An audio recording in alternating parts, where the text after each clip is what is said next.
Good evening po. Dito po, ituturo ko po kung paano naman po ang mag-recharge o yung mag-deposit sa inyo pong wallet sa CCO Media. So assuming po na meron na kayong account, nakapag-register na po kayo at bibili po kayo ng product ng CCO Media, so kailangan nyo pong mag-recharge or mag-deposit from your GCash account or yung Paymaya, kung yung po yung niregister nyo sa inyo pong registration. So in this presentation po ay gamitin po natin yung GCash. So halimbawa, nakapag-register na po kayo at may GCash, yung sa GCash niyo po. So mag-login lang po tayo sa atin pong account.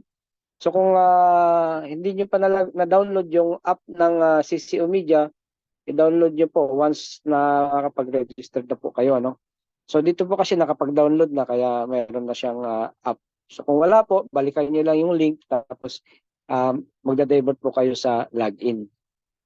Okay po, so halimbawa, ito na po, nakapag-login na po kayo. Ito po yung account niyo tapos yung password niyo. So lagay niyo lang yung verification code. So lahat po ng login, may verification code po diyan na 4 digits. Yung number po na kulay blue. Tapos click niyo yung remember password, tapos login po kayo.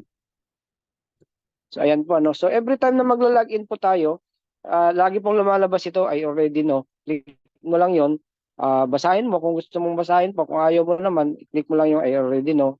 Tapos pag may mga promo po na ilalabas ang company, yan, mag-appear po siya dyan. Yan.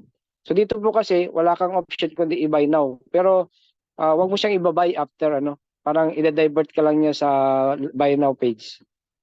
Yan. So ito po yung buy now. Ito po yung naka-hot sale ngayon na promo na 1,000 ang price per slot na pwede mong bilhin up to 6. So 6,000 ang price niyan at ang total dividend mo niyan per unit ay 30,000. So kung 6 times 380,000 po yun yung magiging profit mo diyan after nakalagay diyan is 300 days po yung cycle niya diyan.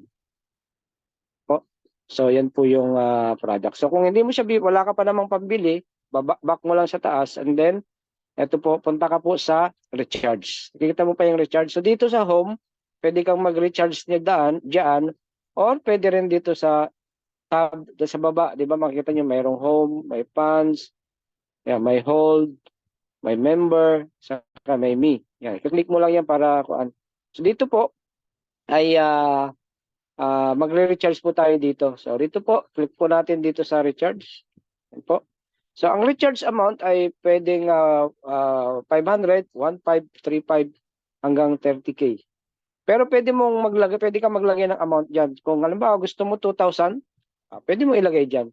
Pero in this presentation po ay ilagay po natin 1,500. Tapos mamimili ka lang dito ng ZPay or DPay. So naka-default po yung ZPay. So ano pong pagkakaiba ng ZPay, DPay, FPay? So usually ang ginagamit ko lang o yung na-experience ko lang gamitin itong ZPay at saka DPay. So sa ZPay, yung wifi mo, click ng confirm and then select ka lang kung ano yung gagamitin mo diyang GCash. GCash or GCash code. Ano pong pagkakaiba niyan?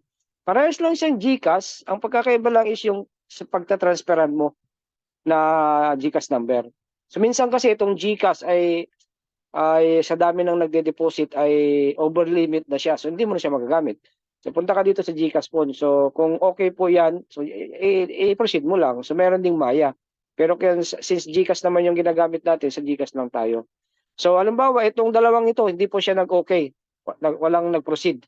So punta ka lang sa kabila dito sa DPay. Sa DP naman, click mo lang din confirm. Ayan, tapos yan, mag-appear din. So once na okay na yan, ay da-divert ka niya doon sa GCash login mo. So kailangan alam mo yung PIN number mo dyan na sa GCash para pag nagbayad ka, nag-transfer ka doon sa GCash number na tatransferan mo ay magpo-proceed siya. Okay po. So after po nan, ay pag na okay na po yung GCash mo, isave mo lang yung receipt pala ng GCash mo ay pupunta ka lang po dito sa Me ulit tapos i-check mo yung recharge record mo. Yan. So may lalabas po diyang recharge record. So halimbawa yan, yung success niya. Yung success yan po yung na-deposit na. Yung 1,500 na paying, yung paying na yan, hindi pa po yan. So dito lang po tayo sa na success na. So ibig sabihin, itong member na to ay nag-invest na siya ng 1,500 nag-recharge siya ng 1.5 at nag-invest na siya ng 1.5. Okay po. So yan po yung recharge. So yun po yung atin pong presentation pagdating sa how to recharge po. Salamat po at purihin po ang Panginoon.